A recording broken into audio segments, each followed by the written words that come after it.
The water gleamed like black ice under the chandeliers. 2 inches deep, spreading across marble that had survived earthquakes and a century of footsteps. Jade Morgan stood in the doorway of the Harrington, watching her career drown. "I can fix this," she whispered, phone already dialing. Her hands shook. 3 years of perfect inspections, glowing reviews, promotions earned through sleepless nights. All of it could vanish before breakfast. Eliza splashed toward her in yellow rain boots, clipboard held high. "The penthouse guest arrives in 4 hours." Jade's chest tightened. The penthouse. 5 nights. $12,000. Money the corporate office in New York was counting on. "Call everyone," Jade said. "Maintenance, housekeeping, front desk. I don't care if they're off shift." She rolled up her sleeves and waded in. 3 hours and 58 minutes later, the lobby gleamed. Dehumidifiers hummed in corners, hidden behind potted palms. Fresh orchids perfumed the air. Jade stood behind the reception desk in a pressed navy dress, hair swept into a flawless bun. Not a single crack in her composure. The glass doors opened. He walked in like he owned nothing, carrying a duffel bag and wearing jeans that somehow looked expensive. Dark hair fell across his forehead. Blue eyes swept the lobby with an intensity that made Jade's breath catch. "That's him?" Eliza murmured. "He looks normal." Normal men didn't book penthouses for 5 nights. Jade stepped forward, smile perfect. "Welcome to the Harrington. I hope you had a pleasant journey." His gaze locked on hers. Something flickered there, recognition or curiosity, she couldn't tell. The journey was fine. His voice carried traces of New England winters. "I'm early for check-in." "Not at all, Mr. Adams. Your suite is ready." He slid his license across the counter. Strong hands. A scar across his knuckles, white and raised. Hands that had worked, built, broken something. "The entrance is immaculate," he said, studying the marble. "This kind of craftsmanship is rare. Most places have water damage by now." Jade's pulse spiked. Did he know? Could he tell? "We take pride in preservation," she managed. "It shows." His smile was slight, knowing. "You have a gift for making the impossible look effortless." The words hung between them, weighted with something Jade couldn't name. She handed him the key card. "Should you need anything, my name is Jade Morgan. I'm the hotel manager." "Thank you, Miss Morgan." He pocketed the key but didn't move. "Could you recommend dinner? Somewhere locals go. Not tourists." The question felt intimate, like he was asking for more than restaurant names. "Lucetta's," she said. 3 blocks east. Family-owned Italian. Best carbonara you'll ever taste." His smile widened, revealing a crooked incisor that somehow made him more real. "Perfect." He walked to the elevator. Jade watched longer than she should have. "He's different," Eliza said. Different didn't begin to cover it. Something about Quincy Adams felt dangerous, like standing too close to a cliff edge. What Jade didn't know was that the man stepping into the elevator had 3 billion reasons to hide his identity. And in 5 days, he would make her choose between everything she'd built and a truth that would destroy her. The next morning, Jade found him in the garden courtyard, photographing the stonework with his phone. "Checking for cracks?" she asked, attempting lightness. He turned, and the morning sun caught the shadows under his eyes. He hadn't slept. Something like that. He lowered the phone. "This hotel is special, Miss Morgan. Do you know its history? Built in 1924. Survived the earthquake. Family-owned until 2019. And now?" His eyes held hers. "Who owns it now?" The question felt like a test. Jade's stomach twisted. A hospitality group in New York. Hamilton Collective. Something dark crossed his face. Hamilton Collective. He said the name like a curse. You know them? Jade asked. I know what they do to places like this. His voice dropped. They gut them. Strip away everything authentic and replace it with generic luxury. Give it 5 years, this place will be unrecognizable. Anger flared in Jade's chest. That won't happen. Not while I'm here. Won't it? He stepped closer. Close enough she could smell cedar and coffee. Tell me something, Jade. When was the last time corporate asked your opinion before making a decision? Never. The answer burned in her throat. I manage this hotel, she said. I protect it. From everything? His gaze pierced her. Or just from the things you can see coming? Before she could respond, her phone buzzed. A text from her boss in New York. Conference call in 10 minutes. Don't be late. Jade looked up, but Quincy was already walking away. In the corporate office 12 floors above Manhattan, Robert Hamilton leaned back in his leather chair and smiled at the report on his screen. The Harrington's occupancy rates, profit margins, property value. He picked up his phone and dialed a number he'd called 100 times before. It's time, he said. Send the inspection team to San Francisco. I want every flaw documented. Every code violation. Every reason to renovate. And the manager, the voice on the other end asked. Hamilton's smile widened. Let her think she's doing a good job. It'll make the transition easier. He hung up and opened another file. This one had a name at the top, Quincy Adams, surveillance log. 3 photographs. The billionaire entering the Harrington. Standing in the lobby. Talking to Jade Morgan in the courtyard. Interesting, Hamilton murmured. Very interesting. He pressed a button on his desk. Get me everything on Jade Morgan. Family, finances, debts. I want to know what she needs. Because everyone needed something. And Robert Hamilton had built an empire on finding those needs and exploiting them. Back at the Harrington, Jade ended the conference call with trembling hands. They wanted to send an inspection team. Next week. Corporate never sent inspections without reason. She walked to the window overlooking the courtyard. Quincy sat on a stone bench, sketching something in a leather notebook. Her phone rang again. Unknown number. Miss Morgan? A woman's voice, crisp and efficient. This is Patricia Wendell from Hamilton Collective's legal department.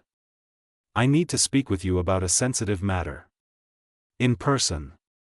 Jade's blood went cold. What matter? Your hotel has been selected for comprehensive evaluation. I'll be arriving tomorrow morning. Please keep this confidential. Especially from your guests. The line went dead. Jade looked down at Quincy. He glanced up at exactly that moment, as if he'd felt her watching. Their eyes met across the distance. And Jade realized with sickening clarity that nothing about Quincy Adams's arrival was coincidence.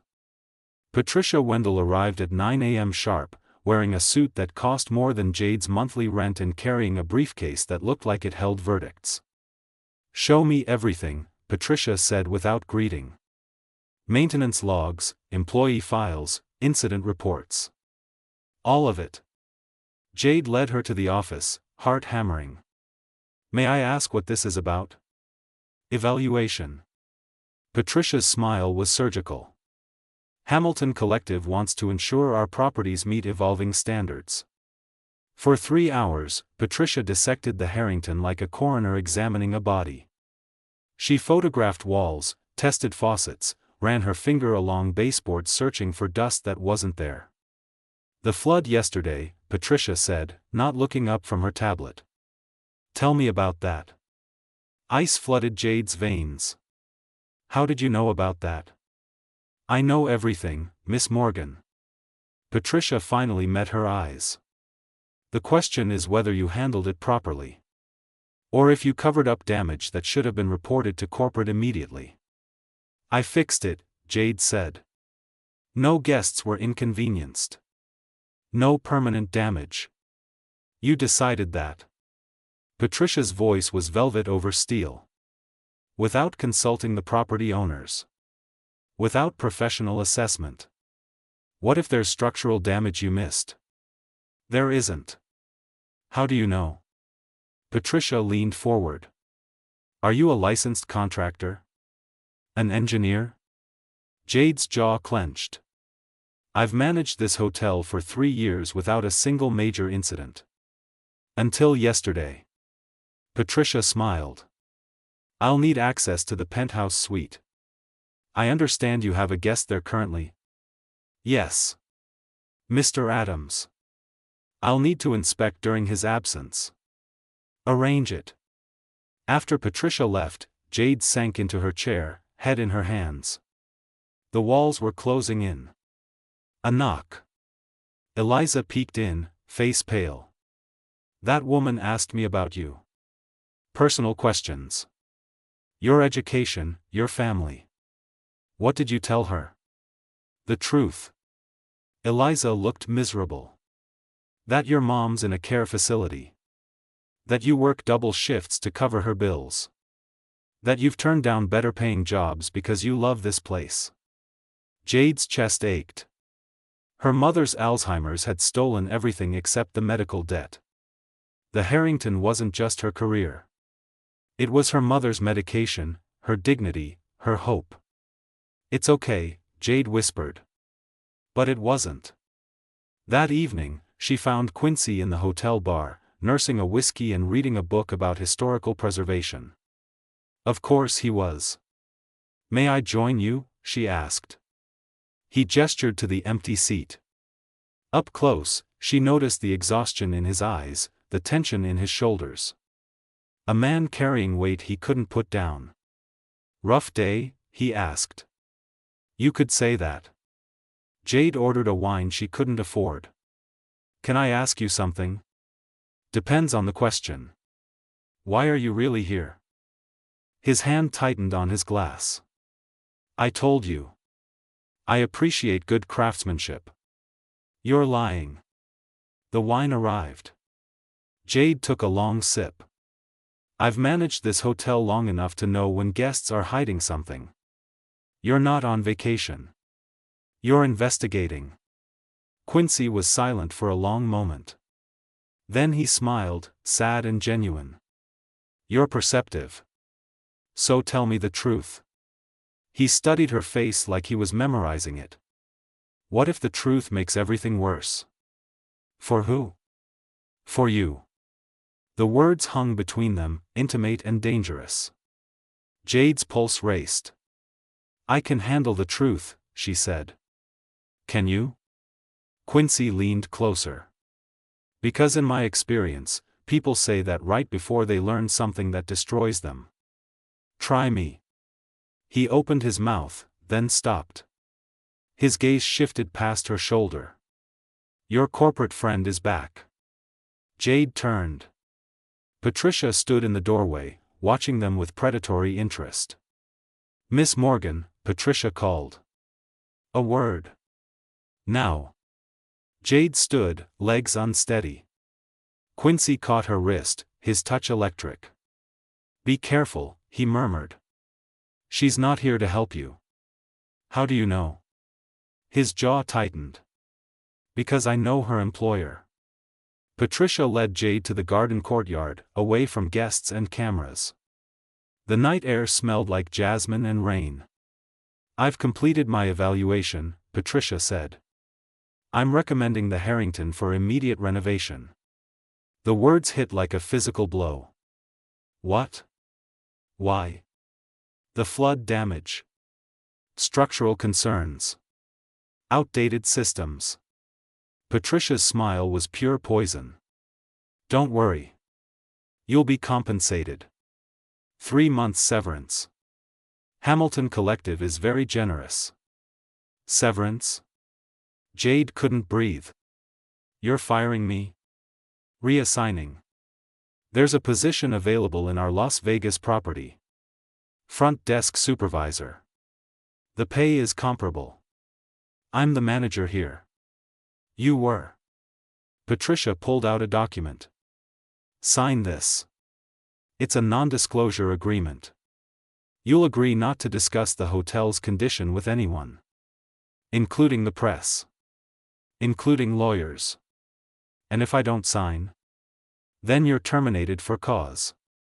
No severance. No references. No health insurance. Patricia tilted her head. How's your mother doing, by the way? Alzheimer's treatment is expensive. Rage and terror warred in Jade's chest. You're threatening me. I'm offering you a choice. Sign and walk away with something. Fight and lose everything. Patricia held out a pen. Including your mother's care. Jade's hands shook. She thought of her mother's vacant eyes, the moments of clarity becoming rarer. The bills stacking up. The medication that kept her stable. I need time to think. You have until tomorrow morning. Patricia turned to leave, then paused. Oh, and Miss Morgan? Stay away from Quincy Adams. He's not who you think he is. Alone in the garden, Jade let the tears come. Silent, hot, furious. Jade? She spun. Quincy stood in the shadows, face-stricken. How much did you hear? She asked. Enough. He crossed to her in 3 strides. Don't sign it. You don't understand. My mother needs me. I understand more than you know. His hands cupped her face, thumbs brushing away tears. Patricia works for Hamilton. Robert Hamilton specifically. He's done this to a dozen properties. He manufactures problems, forces out management, then renovates at triple the cost and sells for massive profit. How do you know this? Quincy's eyes held hers, and she saw the war inside him. Truth versus protection. Risk versus safety. Because, he said finally, I came here to stop him. I've been investigating Hamilton Collective for 6 months. The Harrington is his next target. And your collateral damage. Jade stepped back. You used me. You've been gathering information this whole time. No. His voice cracked. That's not what this is. Then what is it? He reached for her. She flinched away. Tell me who you really are, she demanded. No more lies. Quincy's shoulders sagged. When he spoke, his voice was hollow. My name is Quincy Adams. I own Adams Restoration Group. We specialize in historical preservation. The name clicked. Jade had read about them. Multi-million-dollar contracts. Presidential Medal for Architectural Conservation. They were legends. You're investigating Hamilton as a competitor? No. Quincy's laugh was bitter. I'm investigating him because he destroyed something I loved. 5 years ago, he bought a property in Boston. The Ashworth Hotel. It was 200 years old.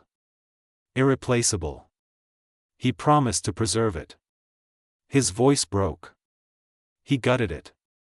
Turned it into luxury condos. My sister managed that hotel. She fought to save it. He crushed her. Destroyed her career. She couldn't find work anywhere. Last year she killed herself. The words hung in the air, terrible and raw. I'm so sorry, Jade whispered. I came here to gather evidence. To prove Hamilton systematically destroys properties for profit. Quincy's eyes glistened. But then I met you. And I saw what I saw in my sister. Someone who loves this place so much they'd bleed for it. Someone Hamilton will destroy without a second thought. Then help me fight him. I can't. The anguish in his voice was palpable. I can't risk my investigation. If Hamilton discovers I'm here, he'll bury everything. I'll lose my chance to expose him. So I'm expendable. No. Quincy grabbed her shoulders. God, no. Jade, I care about you. More than I should. More than is smart. But if I blow my cover now, Hamilton wins. He'll destroy the Harrington and 10 other properties just like it. And if I sign Patricia's agreement? If I walk away? Then maybe you survive. His grip tightened. Maybe your mother gets the care she needs. Maybe you build a new life somewhere else. A life built on surrender. A life built on survival. Jade searched his face. Saw the truth there. The guilt. The impossible choice he was offering her. I need to think, she said. He released her. I know. I'm sorry. For all of it. She walked away, feeling his eyes on her back.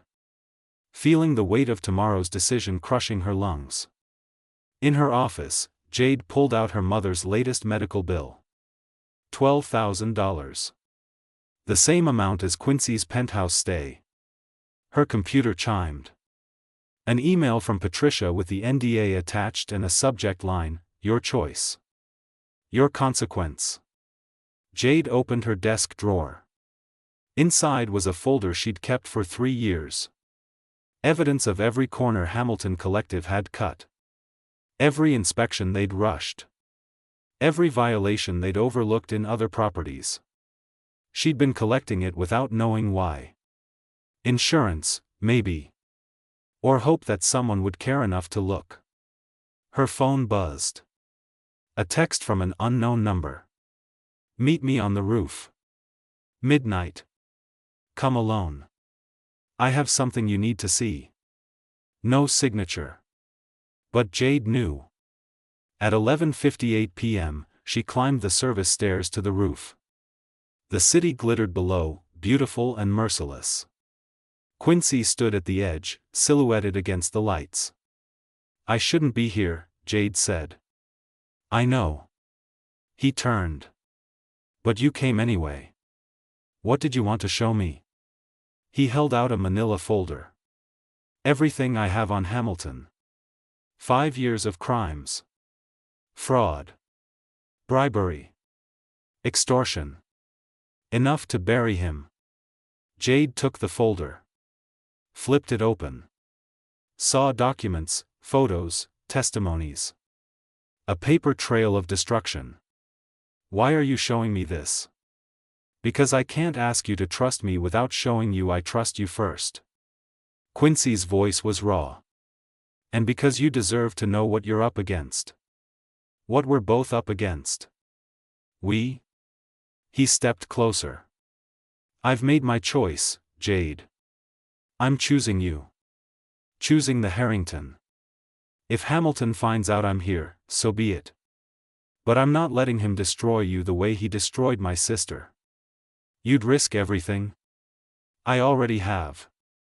His hand found hers. The moment I walked into this hotel, I was lost. Jade's breath caught. This is insane. Probably. His smile was crooked, heartbreaking. But I'm done watching people I care about get crushed by men like Hamilton. I'm done choosing the mission over the person standing right in front of me. What if we lose? Then we lose together. He leaned down, giving her every chance to pull away. She didn't. Their lips met like a match to kindling. Desperate, inevitable. Jade poured everything into that kiss. Fear. Fury. Hope. Need. When they broke apart, both were breathing hard. We're going to fight him, Jade said. Not a question. A vow. We are. And we might lose everything. Probably. Quincy's thumb traced her jaw. But at least we'll go down swinging. Below them, in the lobby, Patricia Wendell sat in a darkened corner, laptop glowing. On her screen, security footage of the roof. Quincy and Jade, kissing. She picked up her phone and dialed. "Mr. Hamilton? We have a problem. Adams is here. And he's involved with the manager." A pause. Then Hamilton's laughter echoed through the phone. "Cold. Delighted. Victorious. Perfect," he said. "Give them tonight. Tomorrow, we spring the trap." Morning came too fast. Jade stood in her office at 6 a.m., the NDA and signed on her desk, Quincy's evidence folder hidden in her briefcase. She'd barely slept, replaying his kiss, his promises, the desperate hope that maybe they could win. Her phone rang. Robert Hamilton himself. "Miss Morgan." His voice was smooth as silk over razor blades. "I understand you haven't signed Patricia's agreement. I'm still considering my options. Let me simplify them for you." Papers shuffled. "I have here a file on your mother. Grace Morgan, age 62, Alzheimer's diagnosis 3 years ago. Currently at Oakwood Memory Care, monthly cost $18,000. You're 4 months behind on payments." Jade's blood turned to ice. "How did you get that information?" "I own 3 care facilities in California, Miss Morgan. Including Oakwood. Would be a shame if they had to free up a bed for a more reliable payer." "You're threatening to evict my mother?" "I'm offering you a lifeline. Sign the NDA. Take the severance. I'll personally ensure your mother receives care at no cost for the next 5 years. Premium suite. Best doctors. Consider it compensation for your service." Jade's hands shook. 5 years of care. Free. Her mother safe, comfortable, cared for. All she had to do was walk away. Let the Harrington fall. Abandon Quincy. Pretend none of it mattered. "I need to talk to someone first," she whispered. "You have 1 hour. Then the offer expires." "And Miss Morgan?" Hamilton's voice dropped. "I know about your midnight meeting with Adams. Whatever he promised you, whatever you think you're fighting for, it's already over. You just don't know it yet." The line went dead. Jade ran to Quincy's suite, knocked hard. He answered in a t-shirt and jeans, hair disheveled, eyes sharp with concern. "What's wrong?" She pushed past him, words tumbling out. "Hamilton knows you're here. He knows about last night. He threatened my mother. He owns her care facility. He's offering to pay for 5 years if I sign the NDA and walk away." Quincy paled. "He called you directly?" "Just now." "Damn it." He paced, running hands through his hair.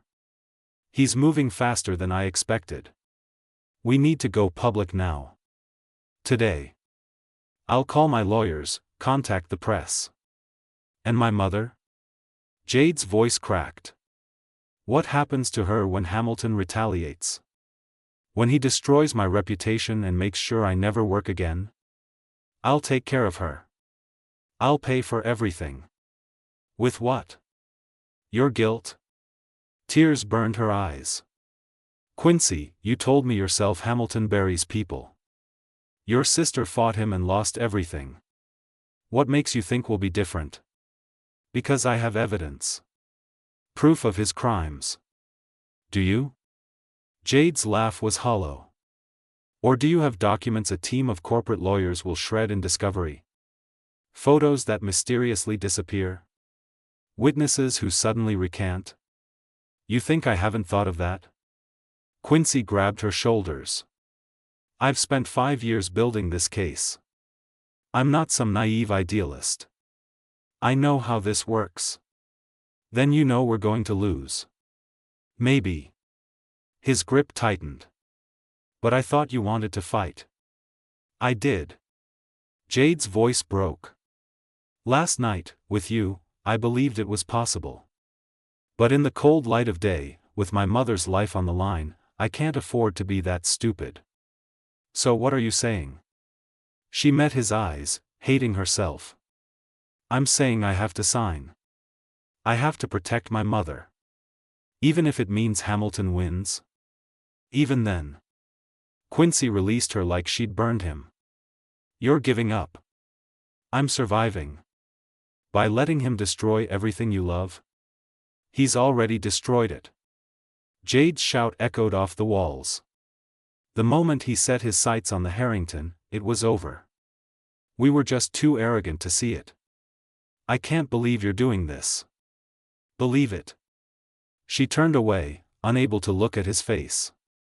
I'm sorry. For what it's worth, I'm sorry. She walked to the door. His voice stopped her. Jade. Soft. Broken. Last night meant something to me. It meant something to me too. Her hand on the doorknob.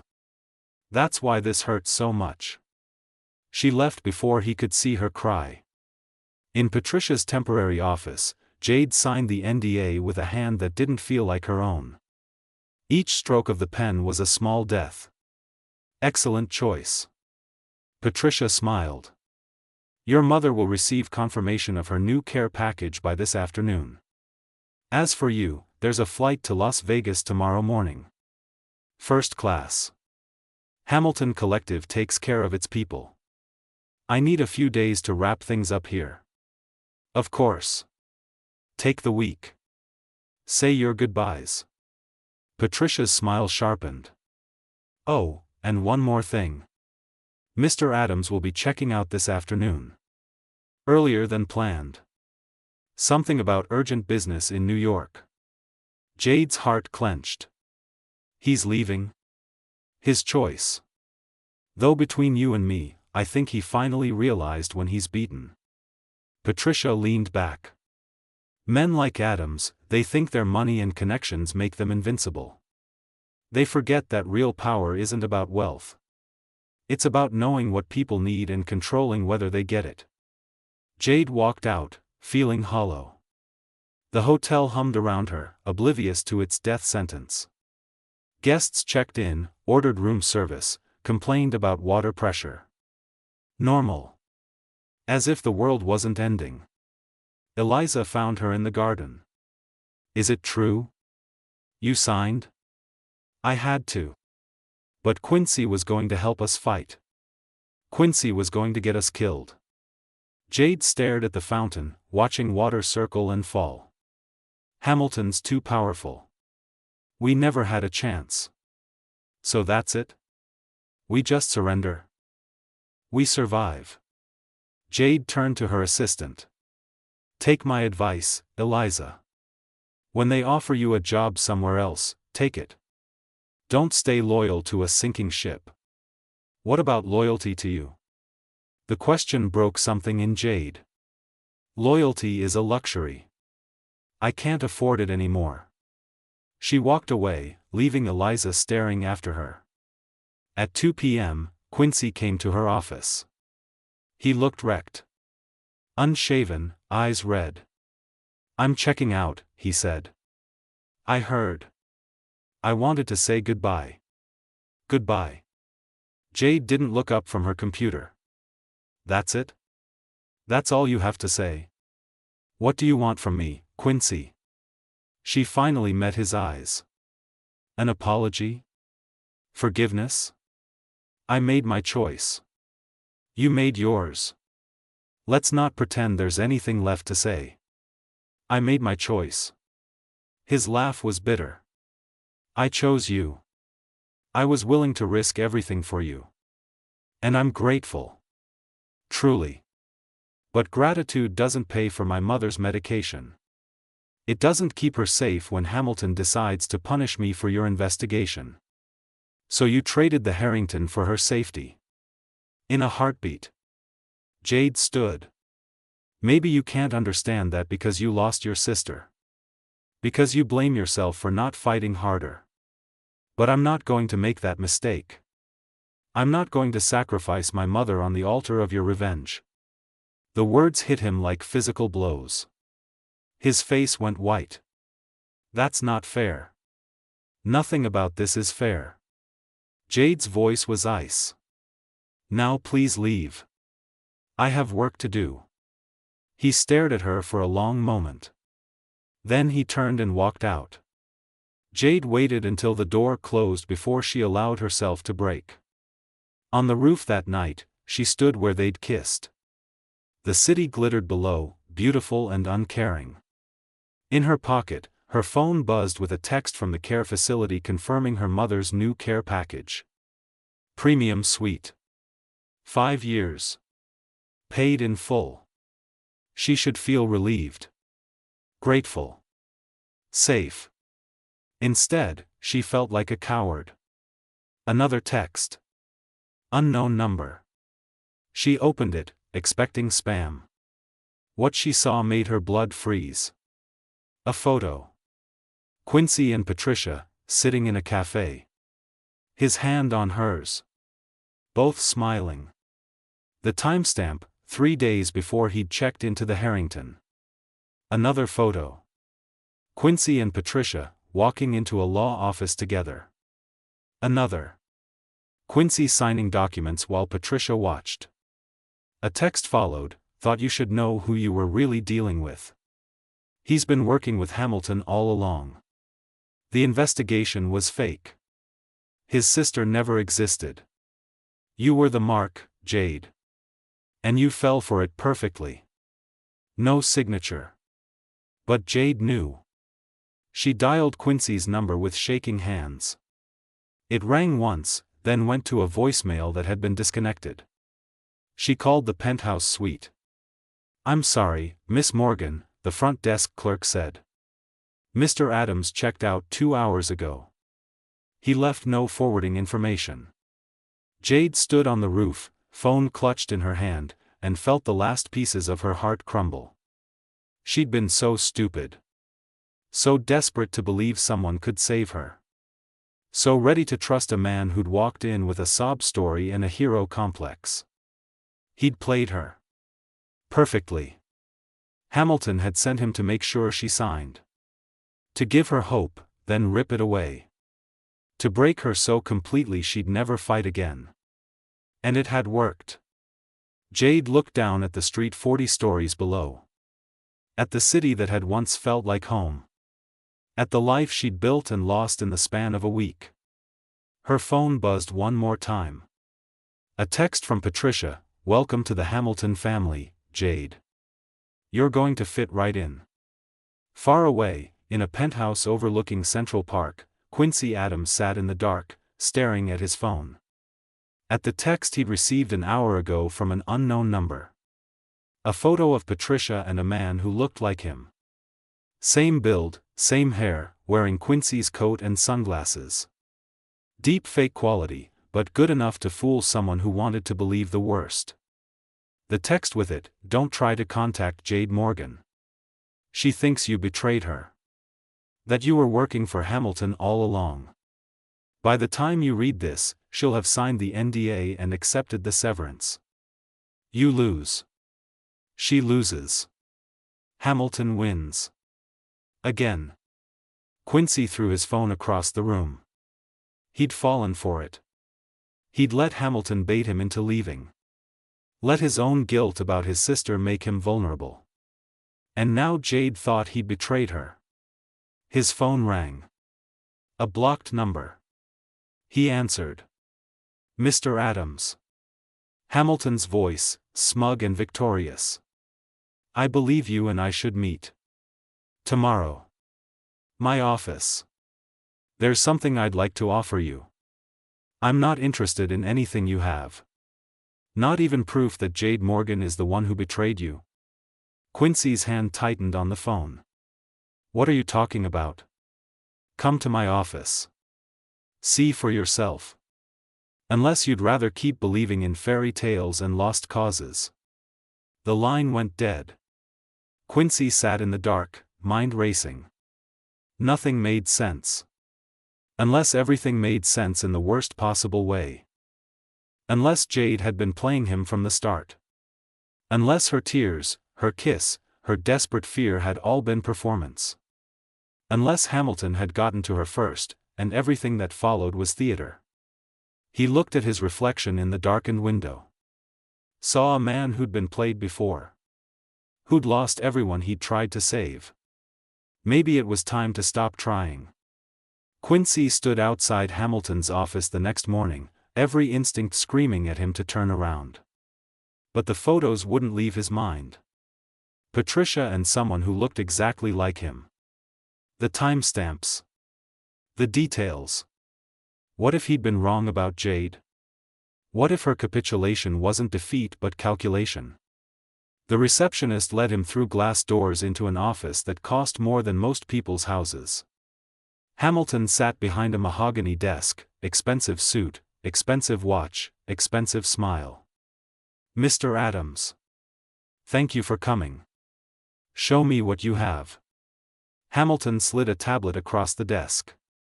Video footage. Jade in Patricia's office, before Quincy had ever arrived at the Harrington. Talking, planning. Jade's voice clear, "When does he arrive? How long do we need to keep him distracted?" Patricia's response, 5 days. Just make him believe you're on his side. He'll do the rest himself. Jade again, "And my mother's care?" Already arranged. You do this, she's set for life. The video ended. Quincy stared at the black screen, feeling something inside him shatter. "I'm sorry you had to see that," Hamilton said, not sounding sorry at all. "But you deserve to know the truth. Jade Morgan has been on my payroll since January. When I heard you were investigating me, I needed insurance. She was perfect. Desperate enough to be useful. Smart enough to be convincing. This is fake." But Quincy's voice lacked conviction. "Is it?" Hamilton leaned forward. "Then explain why she signed the NDA 60 seconds after you left the building. Why she's already confirmed her flight to Las Vegas. Why she hasn't tried to contact you once." Quincy couldn't. "She used you," Hamilton continued. "The flood was staged. The late-night meetings. The kiss on the roof. All of it was designed to keep you distracted while we prepared our real moves. And it worked. You fell for her sob story hook, line, and sinker.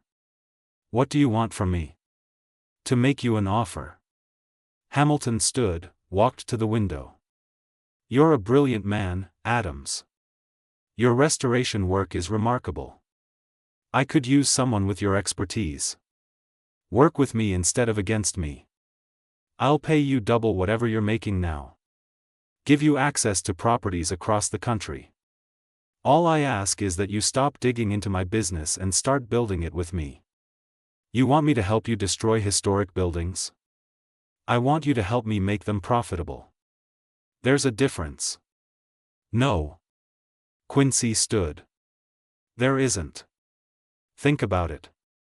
Hamilton smiled. "Take a few days. But remember, continuing your investigation just makes you look like a bitter ex-lover seeking revenge. No court will believe your evidence now. Not when Jade can testify that you fabricated it to manipulate her." Quincy walked out, legs unsteady. In the elevator, he pulled out his phone. Dialed Jade's number. Disconnected. He tried the hotel.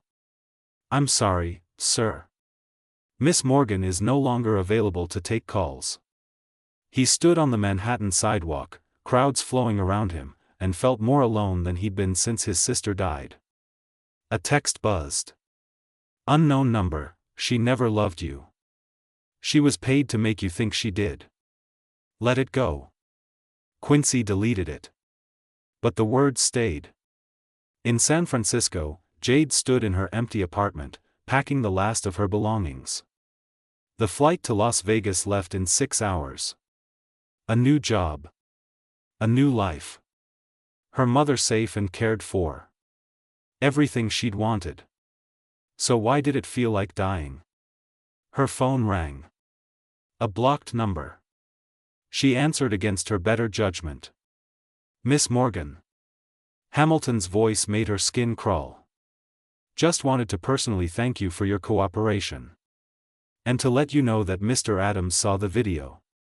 What video? The one of you and Patricia planning his seduction. He knows you were working for me all along. He knows the kiss meant nothing. Knows you traded his heart for your mother's care. Hamilton paused. I thought you'd want to know he believed it. Completely. Jade's blood turned to ice. That's a lie. I never worked for you. Does it matter? He believes you did. That's what counts. Hamilton's smile was audible.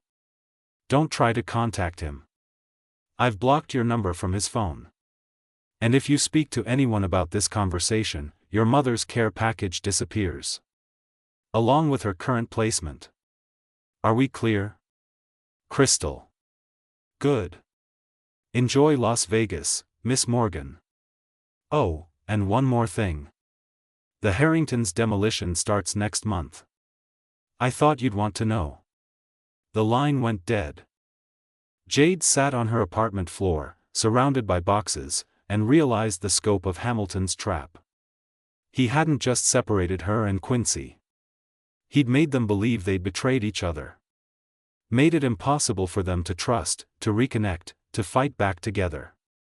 Because together, they were dangerous. Apart, they were broken. She grabbed her laptop, opened her encrypted files. The evidence she'd been collecting on Hamilton. The evidence Quincy had shared with her. She'd saved it all, backed it up in 3 locations. She pulled up a search, investigative journalists' corporate corruption. If she couldn't fight Hamilton directly, maybe she could fight him sideways. Her phone buzzed. A text from Eliza, they're changing the locks tomorrow. New management arrives Friday. It's really over. Another text, this one from her mother's care facility, Grace had a good day today. She asked about you. Said to tell you she's proud of who you've become. Tears blurred Jade's vision. Her mother, in a rare moment of clarity, being proud. While Jade packed boxes and prepared to run. She made a decision. She called a number she'd saved but never used. A reporter from the Chronicle who'd written exposés on corporate fraud. The call went to voicemail. My name is Jade Morgan. I have information on Robert Hamilton and Hamilton Collective. Fraud, extortion, systematic destruction of historic properties. I have evidence. Documents, recordings, testimony. Call me back. Please. She hung up and immediately regretted it. Hamilton would find out. He'd destroy her. Her mother would lose everything. But maybe some things were worth the risk. Another call. This one she answered immediately. Miss Morgan? A woman's voice, urgent. This is Sarah Chen from the Chronicle. I got your message. How quickly can we meet? Tonight. But I have conditions. Name them. My mother's safety is guaranteed. Whatever happens to me, she stays protected. Done. What else? There's someone else. Quincy Adams. He has evidence too. But Hamilton convinced him I betrayed him. You need to contact him. Make him understand it was all a setup. Can you prove that? I have Hamilton's phone records. Texts he sent to both of us. Different lies to different people, designed to isolate us. Jade's hands shook. I can prove everything. But once I do this, there's no going back. Then why do it? Jade looked around her apartment. At the boxes labeled for storage, the life being packed away. At the photo of the Harrington on her wall, its marble entrance gleaming in the sun. Because some things are worth fighting for. Even if you lose. Meet me at Santos Cafe in 2 hours. Come alone. Jade hung up and started gathering files. Her phone rang again. This time, a number she recognized. Her mother's care facility. Miss Morgan, there's been an incident. Your mother fell. She's okay, but she's asking for you. Can you come? I'm on my way. She abandoned the files, grabbed her keys, and ran. At the care facility, her mother sat in bed, confused but unharmed. A nurse explained the fall was minor, nothing broken. But Grace kept asking for her daughter, kept saying something was wrong. Mom. Jade took her hand. I'm here. You're okay. Grace's eyes focused, clarity fighting through the fog. Jade. Something's wrong. You had a fall, but you're fine. No. Grace squeezed her hand with surprising strength. With you. Something's wrong with you. Tears spilled down Jade's cheeks. I'm okay, Mom. You're lying. Grace's voice was firm, the mother she used to be bleeding through. You're wearing your "everything's fine" face. The one you wore when your father left. When you dropped out of college to care for me. When you're sacrificing something important and pretending it doesn't hurt. Mom, I don't know what you're talking about. Yes, you do. Grace touched Jade's face. Whatever you're about to do, whatever you're about to give up for me, don't. I'm old. I'm sick. My life is ending. Yours is just beginning. Don't let me be your excuse for not living it. Taking care of you isn't an excuse. It's love. Love doesn't require martyrdom. Grace's eyes were clear, present. I am so proud of you. Everything you've built, everything you've become. But I don't want you to sacrifice your happiness for my comfort. Promise me. Promise me you'll fight for what matters, even if it means letting me go. I can't promise that. Then I'm asking you as your mother, as someone who loves you more than life itself. Grace's grip tightened. Live your life. Fight your battles. Don't let fear make you small. The clarity faded from her eyes. She slumped back, exhausted. A nurse appeared, helped her lie down. Within minutes, she was asleep. Jade sat beside her, holding her hand, making a choice. She called Sarah Chen back. I'm still coming. I have everything you need. Good. I've been digging since we spoke. Hamilton has lawyers and money, but I have something better. I have truth. And I have a colleague in New York who's been investigating Quincy Adams's claims for months. We can combine resources. Will it be enough? Maybe. Maybe not. But it'll be one hell of a story. Either way, Hamilton's going to bleed. Jade looked at her mother, sleeping peacefully. Thought of Quincy, alone in New York, believing she'd betrayed him. Thought of the Harrington, scheduled for demolition. Some things were worth dying for. This was one of them. In New York, Quincy sat in his apartment, staring at the photos Hamilton had shown him. The video of Jade. The timestamps. Something was wrong. He pulled out his laptop, ran the video through analysis software. Enhanced the audio, checked the metadata. Fake. The whole thing was a deep fake. Sophisticated, but fake. The photos of himself with Patricia. Also fake. Composites of someone else wearing his clothes, his watch, digitally altered to look like him. Hamilton had manufactured evidence to turn them against each other. Quincy grabbed his phone, tried Jade's number. Still disconnected. He called the Harrington.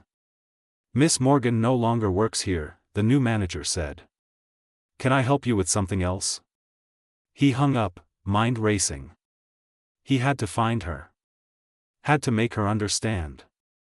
His phone rang. Sarah Chen, Chronicle. Mr. Adams, I'm a reporter investigating Hamilton Collective. I have someone here who says you have evidence against Robert Hamilton. Someone who says you were set up to believe she betrayed you. Quincy's heart stopped. Jade? She's here. She's risking everything to expose Hamilton. But she wants you to know the truth first. That she never betrayed you. That Hamilton fabricated evidence to turn you against each other. Let me talk to her. She says she can't. Not until you decide whether you're going to fight or walk away. Because if you fight, Hamilton will destroy her. He'll take away her mother's care. He'll ruin her life. She's willing to risk it, but only if you're all in. No half measures. No backing out when it gets ugly. Quincy closed his eyes. Thought of his sister. Thought of every time he'd chosen caution over courage. Tell her I'm in. Whatever it takes. Tell her I'm sorry I doubted her. And tell her when this is over, I'd like the chance to kiss her again. For real this time. Without lies between us. He heard Jade's voice in the background, muffled but unmistakable. A sob or a laugh, he couldn't tell. Sarah came back on. She says you're an idiot for believing Hamilton even for a second. I am. And she says she'll hold you to that kiss. Good. Then let's burn this bastard's empire to the ground. The article dropped at 6 a.m. on a Tuesday, 3 weeks after Jade had walked into Sarah Chen's office with a briefcase full of evidence. The headline, Empire of Lies, How Billionaire Robert Hamilton Built His Fortune on the Ruins of American History. By noon, it had been shared 400,000 times. By evening, federal investigators had issued subpoenas. By midnight, Hamilton's stock had crashed 60%. The story was devastating. 5 years of fraud, detailed with surgical precision. Properties destroyed, managers threatened, evidence fabricated. And at the center of it all, 2 people Hamilton had tried to break, who'd refused to stay broken.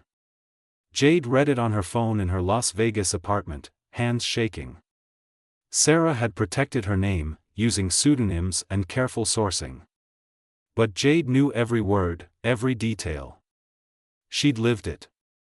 Her phone rang. Blocked number.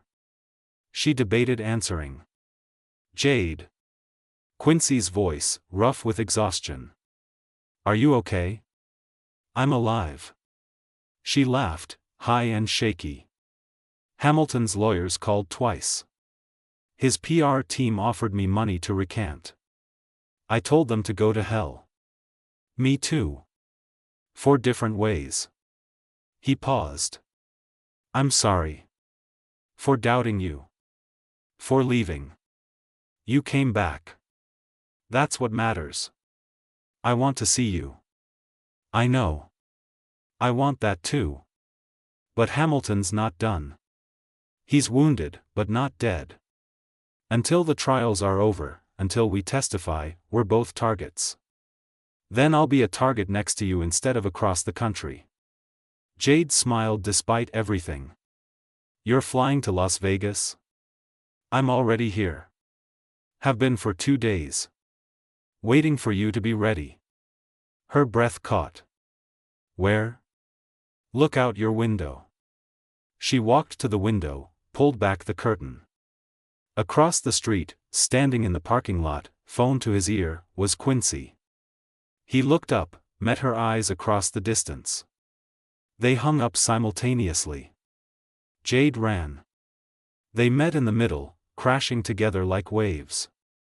His arms wrapped around her, solid and real. She buried her face in his chest, breathing him in. You're really here, she whispered. I'm really here. He pulled back, cupped her face. And I'm not leaving again. Not until you tell me to. Then you're stuck with me for a while. Good. He kissed her. Slow, deep, certain.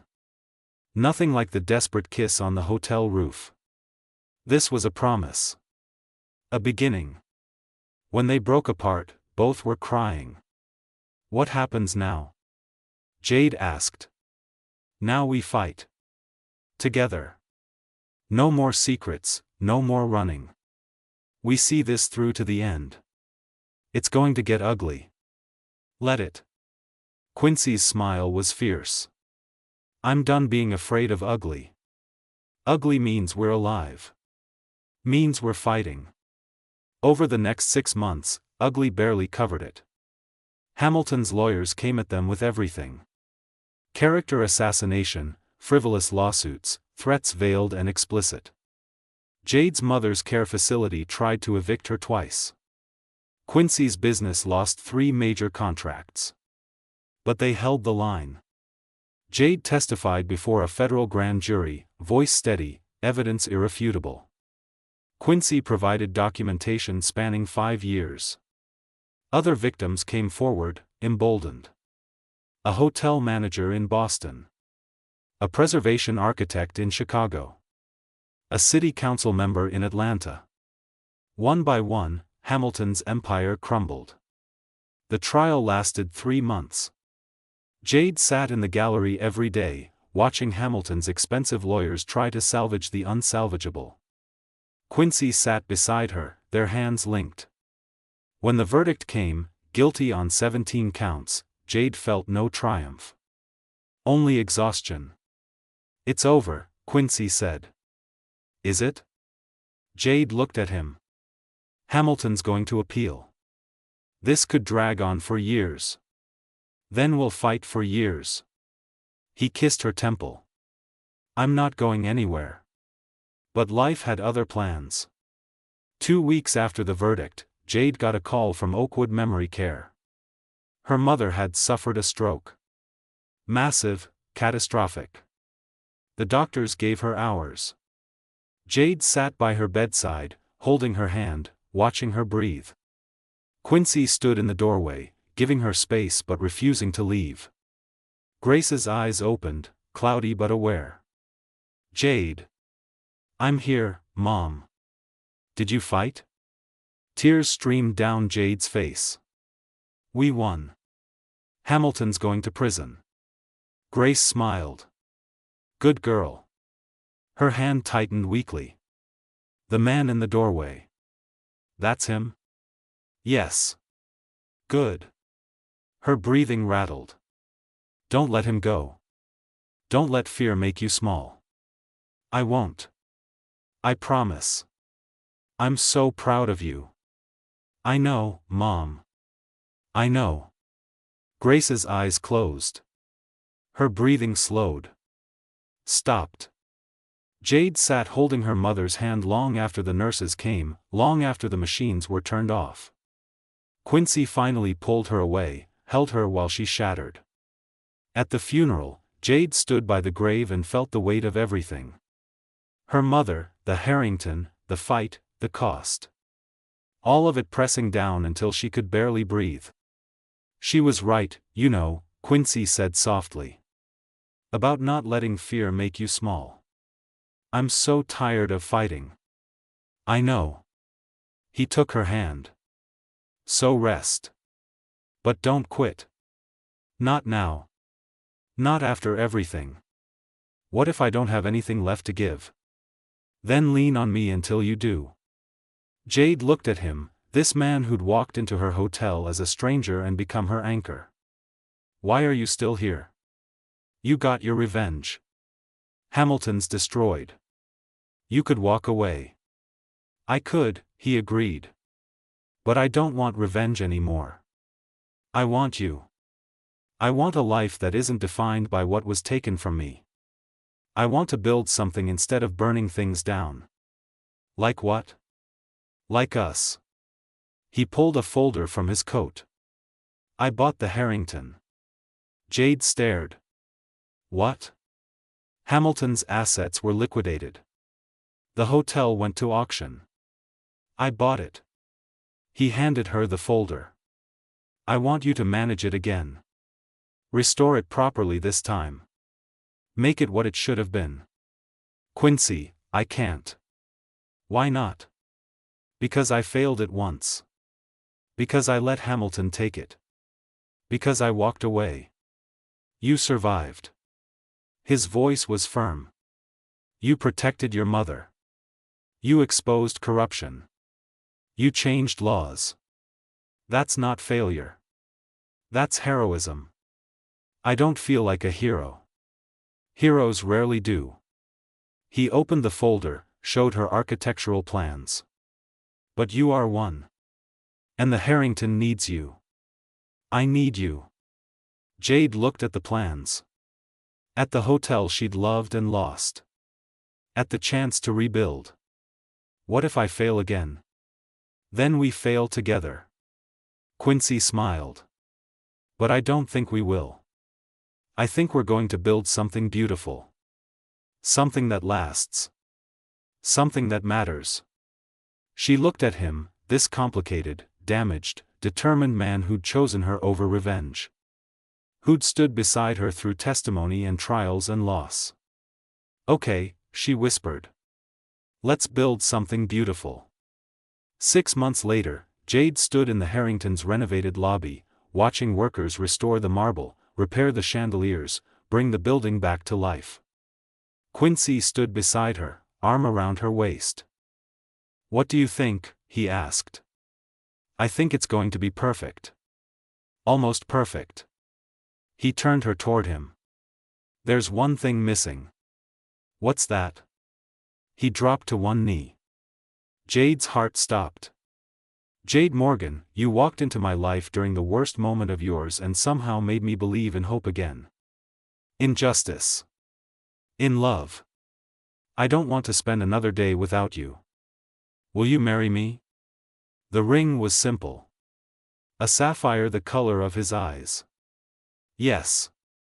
She pulled him up, kissed him. Yes, you ridiculous, wonderful, infuriating man. Yes. They stood in the lobby, kissing while workers cheered and hammered and built. Building something new from something broken. Creating beauty from ruins. 1 year later, they were married in the Harringtons' garden. Small ceremony, close friends. Eliza was maid of honor. Sarah Chen covered it for the Chronicle's lifestyle section. Jade wore a simple white dress. Quincy wore a suit that actually fit. They exchanged vows they'd written themselves, promising to fight together, build together, love through the ugly and the beautiful. When they kissed, the small crowd erupted. That night, in the penthouse suite where they'd first met, Quincy held Jade close. Any regrets? He asked. She thought of everything they'd lost. Her mother. His sister. The easy path. The safe choices. No, she said. Not one. Me neither.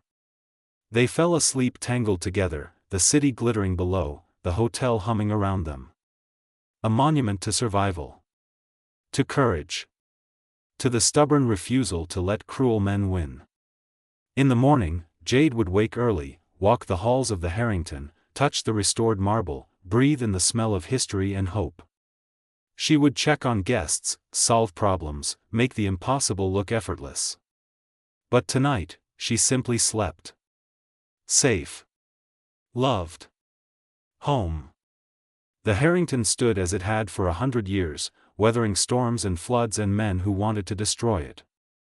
And it would stand for 100 more, a testament to the people who'd refused to let it fall.